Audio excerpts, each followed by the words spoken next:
Salut. Je suis désolé, j'ai pas fait de vidéo hier. C'est-à-dire que j'ai eu une journée un peu compliquée. Et il m'est arrivé quelque chose de pas... Enfin...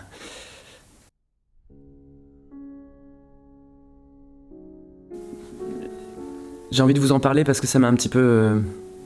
Voilà, hier, j'ai passé la journée à Lyon. J'avais rendez-vous chez mon acupuncteur.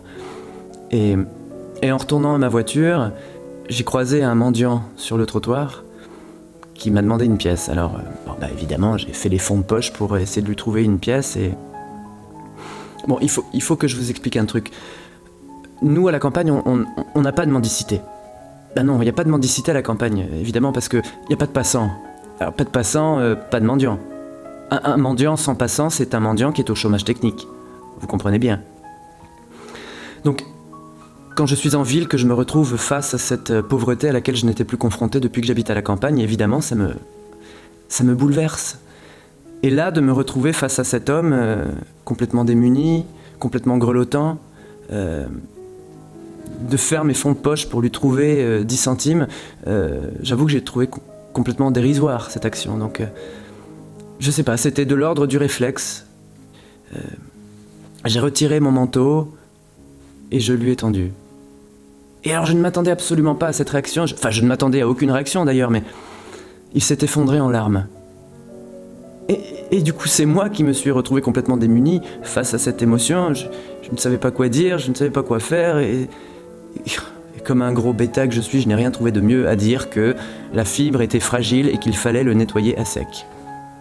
Non mais vraiment, des fois je sais pas à quoi je pense.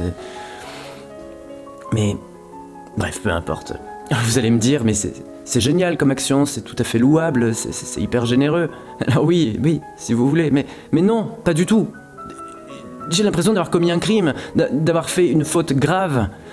C'est-à-dire que l'homme s'est levé, il a enfilé le manteau, il s'est toisé comme ça, fièrement, et puis il m'a regardé, il m'a dit « Alors, vous en pensez quoi ?» Et moi, s'il y a bien un sujet sur lequel je ne peux pas mentir, c'est la mode. Et quand je l'ai regardé, je me dis « Oh, mon Dieu !» Ça ne lui allait absolument pas. La couleur n'était pas adaptée, il était complètement étriqué, ça n'allait pas avec son teint. Il avait un teint taupe. Bon, peu importe, mais c'était une horreur. Et puis la cerise sur le gâteau, c'est qu'il s'est mis à bourrer les poches avec toutes ses affaires. On aurait dit le bibendum Michelin, mais... Oh, mais c'est pas des poches où on met des choses dedans, c'est des poches décoratives, En plus, il y a beaucoup de poches, mais c'est pas fait pour mettre des trucs dedans, c'est... Et alors, devant mon regard et Bobby, et mon mutisme et ma mine pantoise, il me regarde à nouveau et il me dit « Alors, de quoi j'ai l'air ?»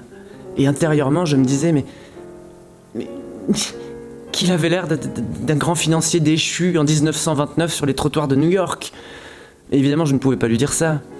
Alors du coup, j'ai bégayé quelques niaiseries. J'ai dit l'essentiel, c'est qu'il soit chaud, hein ? Oh, l'essentiel, c'est qu'il soit chaud. Non mais franchement. Un Zadig et Voltaire à 2400 balles, heureusement qu'il est chaud. Oh là là là là. Non mais heureusement, j'ai retrouvé mes esprits à un moment donné et j'ai pris mon courage à deux mains et je lui ai dit, écoutez monsieur, je m'excuse d'avance, je vais devoir être très honnête avec vous. Ce manteau ne vous va absolument pas. La taille n'est pas adaptée, la couleur n'est pas adaptée, manifestement vous n'êtes pas adapté, je vais devoir récupérer le manteau. Alors il a ri, évidemment, pensant que c'était une blague. Mais il a très vite compris que je ne plaisantais pas. Ah non, je ne plaisante pas avec la mode. Ah non. Ah non. Ah non, je ne plaisante pas avec la mode. Non, non, pas du tout. Non, non, non. Alors il a refusé. Évidemment, c'est normal, on peut bien comprendre pourquoi. En plus, le manteau était doublé, donc... Non, non, mais il fallait trouver une solution. Donc, je me suis creusé l'esprit. Et après moult réflexions, je n'ai pas trouvé d'autre solution que de retirer mon pantalon et de lui offrir. Et j'ai également retiré ma chemise et mes souliers. C'est-à-dire que c'est un manteau qui, malgré sa qualité, ne se suffit pas à lui-même. C'est un manteau qui sort accompagné. C'est un manteau... Il faut la panoplie complète, sinon ça n'a aucun sens. Alors nous avons échangé nos vêtements. Et c'est en mendiant que je suis retourné dans ma morne campagne.